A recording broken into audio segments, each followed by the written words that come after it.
जैसा आपको मालूम है कि हमारे 3 जो माननीय सदस्य 14वीं विधानसभा के हैं, होशियार सिंह जी देरा से और केएल ठाकुर नालागढ़ से और आशीष शर्मा हमीरपुर से, इन्होंने 22 मार्च को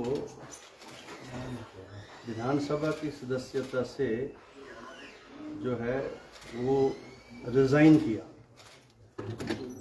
और वो रेजिग्नेशन जो था 22 को हुआ। 23 को इन्होंने जो है भारतीय जनता पार्टी को ज्वाइन किया और इसकी इंक्वायरी थी। बीच में चुनाव था, सभी और पार्टीज जो हैं, जिसमें एक हमारे पास एक पटिशन भी आई जगत सिंह नेगी जी की तरफ से एंटी डिफेक्शन लॉ में, उन सब की इंक्वायरी करने के बाद जो 3 माननीय सदस्यों ने जो अपने रेजिग्नेशंस दिए थे उनको मैंने एक्सेप्ट कर लिया है और वो तीनों अब जो हैं इस माननीय सदन के सदस्य नहीं रहे। They ceases to be a member of the 14th state assembly from today onwards.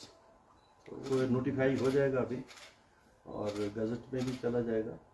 तो ये ऑर्डर मैंने अनाउंस किया। क्या उनके खिलाफ दल बदल कानून के तहत कार्रवाई की है या केवल स्वीकार की गई स्थिति में? दोनों के ही निष्कर्ष सेम है। अगर आप रिजाइन कर रहे हैं, खुद दे रहे हैं, मेरे पास भी आ रहे हैं, सेक्रेटरी के पास भी आ रहे हैं, तो उसकी जो वॉलंटियरनेस और जेन्युइननेस है वो तो सर्टन हो जाती है। और उसके बाद जो दूसरी पटिशन जिसका जिक्र आप कर रहे हैं, जो एंटी डिफेक्शन लॉ में श्री जगत सिंह नेगी जी ने दी, उसकी भी ब्रीफ इंक्वायरी हमने की है और उसके पर हियरिंग भी है। अभी उस पटिशन की अभी हियरिंग भी है, फाइनल हियरिंग भी है, जिसको मैं जा रहा हूँ। लेकिन चूँकि आज ये फाइनल ऑर्डर पर रखा था मैंने, तो इसलिए उनका जो रेजिग्नेशन है उसको तो मैंने एक्सेप्ट कर लिया। बाकी प्रोसीडिंग्स अभी दूसरी जो है, अब नेट रिजल्ट तो ये है कि this is to the member either way, either if I accept the resignation or they are disqualified. So this is a less harsh order which I am passing. Sir, अभी के लिए उनका इस्तीफा स्वीकार हो गया है, यानी वो अब सदन के सदस्य नहीं है? हाँ, सदन के एक्सेप्ट हो गया ऑर्डर जो है अभी आपको मिल जाएगा साइट के ऊपर। अभी जो जगत सिंह नेगी की पिटीशन है उस पर फैसला कब आएगा सर? आपने कहा कि फाइनल हियरिंग है उस पर। उसका जो ऐसा है ना, नेट रिजल्ट तो यही है कि they ceases to be a member of the 14th assembly.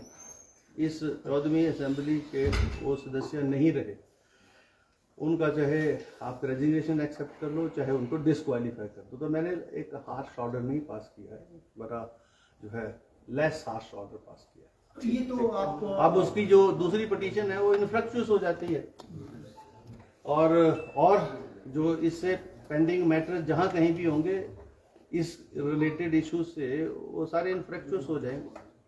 Sir, इतनी देरी क्यों? फिर ये तो आप पहले भी कर सकते हैं। आपने कहा कि इतनी देरी इसलिए क्योंकि बीच में आपको पता चुनाव भी था और सभी को बुलाया भी गया, सुना भी गया, और बजाय इसके कि जो है वो मामला यहीं रहता, आपको पता है हाई कोर्ट में भी गया मामला, और हाई कोर्ट से भी जो आदेश अभी तक हुए हैं, जो चीफ जस्टिस साहब का जो ऑर्डर है कि स्पीकर के डोमेन के अंदर हम दखल नहीं दे सकते। अभी वो 3rd जज को रेफर हुआ है, वहाँ फाइनली आर्गू हुआ है, पर उसका कोई मेरे पर कोई उसका वो नहीं है, कोई स्टे नहीं है कि आप प्रोसीडिंग नहीं कर सकते, अपना फैसला नहीं ले सकते।